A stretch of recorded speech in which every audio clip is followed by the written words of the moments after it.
মানুষের মানসিকতা এমন হয় যে সে যতটা করে আশা করে যে তার থেকে অনেক বেশি তার বদলে সে পাবে। দেখুন, সবকিছুই আপনার ভাবনা চিন্তার উপর নির্ভর করছে। আপনি যদি ফলের বিষয়ে ভেবে কর্ম করতে থাকেন তাহলে সেটা অনুচিত। জীবনের আসল আনন্দ হলো নিজের কর্ম করতে থাকা, ফলের চিন্তা করা উচিত নয়। যদি আপনি এরকম ভাবেন যে আমি এতটা করছি, আমার এতটা পাওয়া উচিত, সেই ভাবনা অনুচিত। যদি আপনি সেবার মানসিকতা নিয়ে কর্ম করতে থাকেন, কর্মচক্রে প্রবাহিত হন, যদি আপনি এমন ভাবনা রাখেন যে আমি এতটা পাচ্ছি তাই এর থেকে অনেক বেশি আমি কর্ম করব, তাহলে নিশ্চিতরূপে আপনি যতটা করছেন তার থেকে অনেক বেশি আপনি পাবেন, আপনার আশার থেকে অনেক বেশি আপনি পাবেন। শুধু জীবনে অনেক বেশি কাজ করতে থাকুন, ফলের চিন্তা করবেন না। আর মনে রাখবেন, এই ভাবনাই সব থেকে বড় বীজ। কর্মের উপর বিশ্বাস রাখুন, জীবনে যা যা আপনি চান সবই সুখময় হবে। আসুন আর আমার সাথে ভালোবেসে বলুন, রাধা রাধা।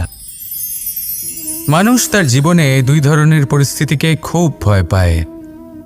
এক, কোনো কারণবশত কারোর সামনে নত হওয়া। দুই, কোনো কারণে নিজের চরিত্র থেকে, নিজের মূল্যবোধ থেকে বিচ্যুত হওয়া। এবার কেন হয় এরকম যে কথায় কথায় কারোর সামনে নত হতে হয়? কেন বারংবার নিজের চরিত্র থেকে চ্যুত হতে হয়? এরকম কেন হয়? এটা তখনই হয় যখন আমাদের শিক্ষা এবং মূল্যবোধের অভাব থাকে। যদি মানুষের মধ্যে প্রকৃত শিক্ষা থাকে তাহলে এই সংসারে কোনো সময় এবং কারোর সামনেই নত হওয়ার কোনো প্রয়োজন নেই। যদি মানুষের মধ্যে মূল্যবোধ থাকে তাহলে তাকে নিজের মূল্যবোধ বা চরিত্র থেকে বিচ্যুত হতে হয় না, তা সে যাই হয়ে যাক না কেন। কোনো বালককে যদি জন্ম থেকেই সুশিক্ষার অধিকারী করা হয়, শিক্ষিত করা হয়, মূল্যবোধের অধিকারী করা হয়, তবে সেই সংসারে এমন কর্ম করবে যাতে সে নিজেকে, নিজের পরিবারকে, সমগ্র সমাজকে গর্বিত করতে পারে। শিক্ষা লাভ করুন, মূল্যবোধ লাভ করুন এবং আমার সাথে ভালোবেসে বলুন, রাধা রাধা। এই সংসারে সব থেকে বড় ব্যক্তি কে? আপনি বলবেন, এই কেমন ধরনের প্রশ্ন? কিন্তু এটা হলো সব থেকে উচিত প্রশ্ন। কেউ এর উত্তর দেবে যে সেই মহাপ্রতাপী রাজা, তিনি হলেন সব থেকে বড় ব্যক্তি, সেই বড় রাজনীতিবিদ, তিনিই সব থেকে বড় ব্যক্তি। আমি আপনাকে জানাই যে সংসারের সব থেকে বড় ব্যক্তি হলেন তিনি, যার সাথে দেখা করলে আপনি নিজেকে ছোট মনে করবেন না। কোনো ব্যক্তি যিনি সব থেকে বেশি শক্তিশালী, আপনি যদি তার সামনে যান তাহলে উনি আপনার অন্তরের শক্তিকে বাইরে বের করে আনবে, আপনার অন্তরে লুকিয়ে থাকা শক্তিকে জাগ্রত করতে প্রেরণা প্রদান করবে। তিনি হলেন বড় ব্যক্তি, তিনি হলেন মহান ব্যক্তি। তিনি নন যিনি নিজের বল এবং ঐশ্বর্য দ্বারা আপনাকে তার সামনে ছোট প্রমাণ করবেন। এবং সেই জন্য মহাদেব আমার আরাধ্য হলেন আমার খুব প্রিয়। কারণ রাজা হোক বা ফকির, কেউ যদি ওনার সামনে যান তাহলে সে নিজেকে ছোট মনে করেন না। আপনিও যদি জীবনে অনেক বড় হতে চান তাহলে কাউকে কখনো নিজেকে ছোট মনে করতে দেবেন না। তার অন্তরে বড় হয়ে ওঠার প্রেরণা প্রদান করুন। আসুন আমার সাথে ভালোবেসে বলুন, রাধা রাধা। এই সংসারে কোনো বস্তু হোক বা ব্যক্তি হোক, তার একার গুরুত্ব কিন্তু খুব বেশি নয়। একটা উদাহরণ হিসেবে বৃষ্টির ফোঁটাকে ভেবে দেখুন। যদি একটি বৃষ্টির ফোঁটা হয় তাহলে তার খুব বেশি গুরুত্ব থাকে না, কিন্তু যখন সহস্র বৃষ্টির ফোঁটা মেঘের মধ্যে দিয়ে ঝরে পড়ে তখন সেটা বর্ষার রূপ ধারণ করে। সেই বর্ষা যা এই প্রকৃতিকে শান্ত করে। সেইভাবেই পাথরের ছোট টুকরো, তার খুব বেশি গুরুত্ব থাকে না, কিন্তু যখন অসংখ্য পাথরের টুকরো একত্রিত হয় তখন তা পর্বতের আকার ধারণ করে।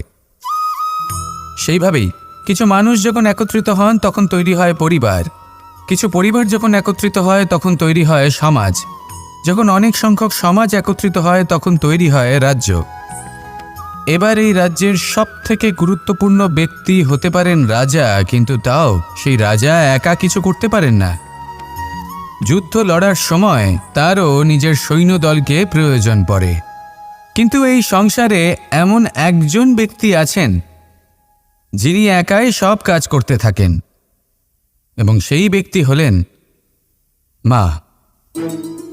আমাদের জীবনে একজন পিতার ভূমিকা কিন্তু নিঃসন্দেহে অমূল্য, কিন্তু আমাদের সকলের জীবনে যে ভূমিকা একজন মায়ের তা অন্য কারোর থাকে না। একজন মা একাই সন্তানকে বড় করতে পারেন, সংস্কারী করে তুলতে পারেন, তার জন্য পরিশ্রম করেন। আর এত কিছু কাজ করার পরেও তার কাজের জন্য তিনি প্রশংসা অবশ্য পান না। উল্টে যদি সেই সন্তান অনুচিত পথে চালিত হয়, অনুচিত কর্ম করে, তখন সেই মাকেই অপবাদের পাত্র হয়ে উঠতে হয়। আমাদের জীবনে মায়ের যোগদান কতটা সেটা বুঝুন। আপনাকে বড় করে তোলার জন্য উনি কতটা পরিশ্রম করেছেন সেটা বুঝুন।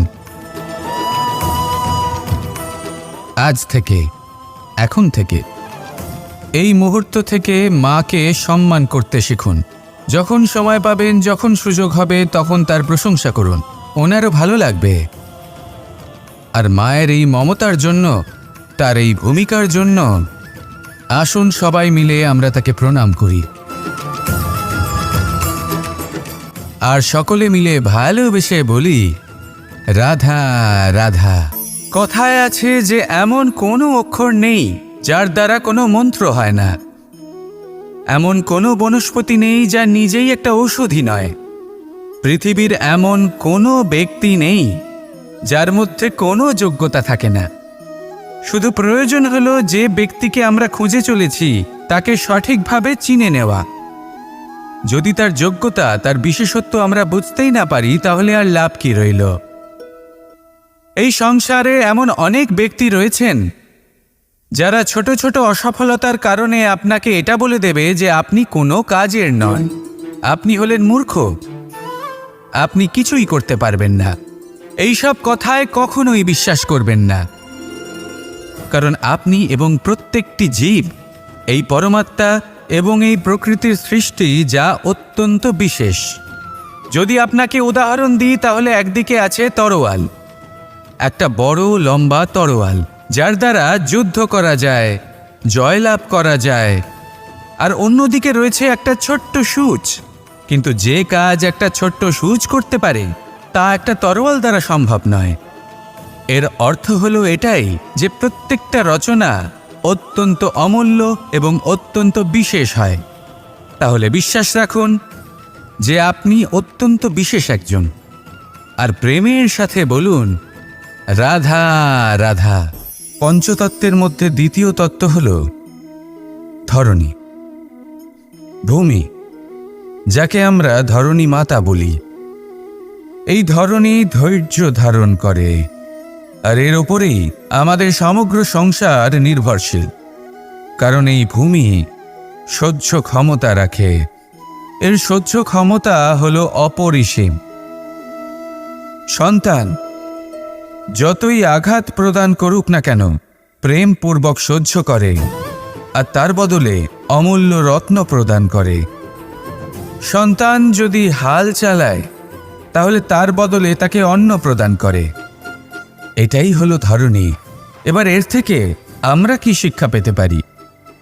এটাই যে কারোর জন্য কিছু করা বা কাউকে কিছু দেওয়া মনে কোনো কামনা ছাড়াই। আর এই কথাটা বুঝে যান, যদি কারোর জন্য কামনা না রেখে বা কোনো পাওয়ার আশা না রেখে কারোর জন্য কিছু করেন বা কারোকে কিছু দেন, যদি এটা আপনি শিখতে পারেন, তবে আপনি ভালোবাসতে শিখে গেছেন। আর সেই জন্যই এই ধরিত্রীকে মাতা বলা হয়, কারণ মাতা শুধু উনি নন যিনি গর্ভে সন্তানকে ধারণ করেন, মাতা তো উনিও যিনি জীবন বাঁচতে শেখান, যিনি জীবন বাঁচার উদাহরণ প্রদান করেন। তাহলে ধরণীর থেকে এই নিঃস্বার্থ ভাব শিখুন, নিঃস্বার্থ ভালোবাসা শিখুন, আর এই ভালোবাসার সাথেই বলুন, রাধা রাধা। এই সংসারে আমরা প্রকাশ কোথা থেকে পাই? এর উত্তর বড়ই সরল। ভোরে যখন সূর্যোদয় হয় তখন প্রকাশের কিরণ আমাদের ঘরে এসে পৌঁছয়। এইভাবেই আমরা প্রকাশ লাভ করি। এবার এই প্রকাশের আলোতেই আমরা সারাদিনের কাজ সম্পন্ন করি। সন্ধে হয়ে যায়, সূর্যাস্তও হয়ে যায়, আর আমাদের ঘর যাতে অন্ধকার না হয় তার জন্য আমরা একটা প্রদীপ প্রজ্বলিত করি।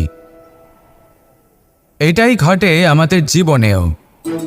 এবার প্রবাহমান আয়ুর সাথে আমরা আমাদের অন্তরে যদি একটা প্রদীপ প্রজ্বলিত করে নিই তাহলে বিষয়টাই অন্যরকম হবে। এবার আপনি বলবেন কোন প্রকাশের কথা বলছি যা আমাদের অন্তরে জাগ্রত করা সম্ভব? আমাদের আত্মার মাঝে প্রেমের প্রকাশ জাগ্রত করার কথা বলছি। কারণ আমাদের এই জীবন এও হলো দিনের আলোর মতো। আজ প্রকাশ আছে, কিন্তু কোনোদিন অবশ্যই অস্ত হবে। কিন্তু অস্ত হবার আগে যদি আমরা আমাদের আত্মার মাঝে প্রেমের এই প্রকাশ উজ্জ্বলিত করে নিই তাহলে আমাদের সন্ধ্যাকালও আমরা আনন্দে এবং প্রেমে যাপন করব। তাহলে আসুন আর আমার সাথে ভালোবেসে বলুন, রাধা রাধা। আপনি কখনো কোনো বাজকে নিজের বাসা বানাতে দেখেছেন? এই বাজ যখনই কোনো বাসা বানায় তখন উঁচু গাছের ডালে বা কোনো পর্বতের শিখরে বাসা বানায়, অনেক উচ্চতায়, আর সেখানে তার সন্তানও জন্মগ্রহণ করে। যখন এই সন্তানেরা জন্মায় তখন এই বাজ খুবই ভালোবেসে এবং খুব সাবধানে এদের পালন পোষণ করে। নিজের ঠোঁট দিয়ে তাদের ঠোঁটে খাবার পরিবেশন করে। কিন্তু যেই সেই সন্তানেরা হৃষ্টপুষ্ট হয়ে যায় এবং সেই কথা বাজ নিজে বুঝতে পেরে যায়, সেই বাজ নিজেই সেই বাসা ছিন্ন ভিন্ন করে দেয়। সেই সন্তান যাদের সবেমাত্র ডানা গজিয়েছে, কিভাবে উঠতে হয় তারা জানে না, সেই সন্তানগুলিকে উচ্চতা থেকে ঠেলে দেয়। সেই সন্তান প্রথমে ভয়ভীত হয়ে যায়। তারা সামনে মৃত্যুকে দেখতে পেয়ে ভয়ের কারণে তাদের ডানা ঝাপটাতে থাকে, আর সেই প্রক্রিয়াতেই সেই সন্তানগুলি উড়তে শুরু করে দেয়। এবার এই ঘটনায় আমরা কি শিক্ষা পেতে পারি? এটাই, যদি আপনি মাতা পিতা হন তাহলে নিজের সন্তানকে অবশ্যই স্নেহ করুন, কিন্তু তাদেরকে নিজের আঁচলের তলায় বেঁধে রাখবেন না। যদি আপনি চান আপনার সন্তান জীবনে উন্নতি করুক তাহলে নিজের মুঠো থেকে তাদের স্বতন্ত্র করে দিন, এই সংসারে সংঘর্ষ করতে দিন। সেই সন্তান নিজেই বুঝতে পারবে যে জন্মের সময় পাওয়া ডানা কি করে ব্যবহার করতে হয়। আর আপনার চোখের সামনে আপনার সন্তান এই আকাশে উড়তে থাকবে। তাহলে আসুন আমার সাথে ভালোবেসে বলুন, রাধা রাধা। এটা হলো ধান গাছ। এর থেকে যে চাল উৎপন্ন হয় তা মানুষ গ্রহণ করেন। আর এটা কি? এ হলো জংলি ঘাস। একবার ভেবে দেখুন, যদি এই জংলি ঘাস ধান গাছের আশেপাশে থাকে তাহলে কি হবে? ধান উৎপন্ন হতে পারবে? তা উৎকৃষ্ট হতে পারবে? আমরা কি তা গ্রহণ করতে পারবো? কখনোই নয়। এই জংলি ঘাস ধানকে নষ্ট করে দেবে, কিন্তু নিজে জীবিত থাকবে। এটাই হলো আজকের শিক্ষা। এই সংসারে যদি আপনি নীতির পথে চলতে চান, উচিত কর্ম করতে চান, সংসারকে সেবা করতে চান, তাহলে জংলি ঘাসের মতো ব্যক্তিদের থেকে সবসময় দূরে থাকতে হবে। সেই ব্যক্তি যারা দুর্নীতি এবং মিথ্যা দ্বারা পরিপূর্ণ, যাদের ব্যবহার অশুভ, যাদের অনেক অশুভ গুণ রয়েছে, তারা সঠিক নয়। সেই সকল ব্যক্তি যাদের চরিত্র অত্যন্ত দুষ্ট হয়, তারা হয় শুভ চরিত্রের ব্যক্তিকে একদম নষ্ট করে দেয়, নয় নিজের মতো বানিয়ে তোলে। তাই যদি আপনি নীতির পথে চলতে চান, এই সংসারের জন্য শুভ কর্ম করতে চান, তাহলে সেই সঙ্গ লাভ করুন যে সঙ্গ জ্ঞানে পরিপূর্ণ, যাদের মধ্যে অনেক গুণ আছে, যাদের থেকে প্রতিদিন কিছু শিখতে পারবেন, এমন ব্যক্তির সাথে জীবন অতিবাহিত করুন। দুরাচারীদের থেকে দূরে থাকুন, তবেই এই মন প্রসন্ন হয়ে বলবে, রাধা রাধা। আপনি কখনো পর্বতের শিখরে উঠেছেন? আপনি দেখতে পাবেন পর্বতের পদতলে প্রচুর সুন্দর ফুল রয়েছে, সবুজ বনানী রয়েছে। যত আপনি ওপরে উঠতে থাকবেন তত ফুল কমতে থাকবে, সবুজ বনানী কমতে থাকবে।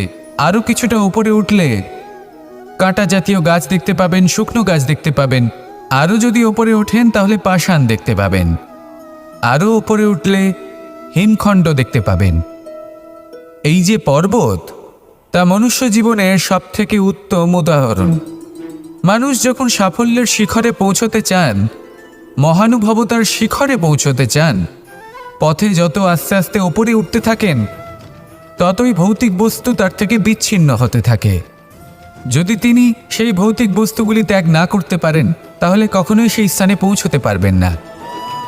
আর মানুষ যদি উচিত ত্যাগ করতে পারেন, পথে অগ্রসর হতে থাকেন, এগোতে থাকেন, তাহলে একদিন না একদিন তিনি মহানুভবতার, জ্ঞানের, সাফল্যের হিমের স্বাদ অবশ্যই লাভ করবেন। মনে রাখবেন, মানব জীবনের ত্যাগ হলো অত্যন্ত গুরুত্বপূর্ণ অংশ। আসুন আমার সাথে ভালোবেসে বলুন, রাধা রাধা। সূচের শেষে একটি ছিদ্র থাকে, যার দ্বারা আমরা এই সুতো পরাতে পারি, আর তারপর সূচের সাহায্যে এই সুতো দিয়ে বস্ত্র সেলাই করা যায়।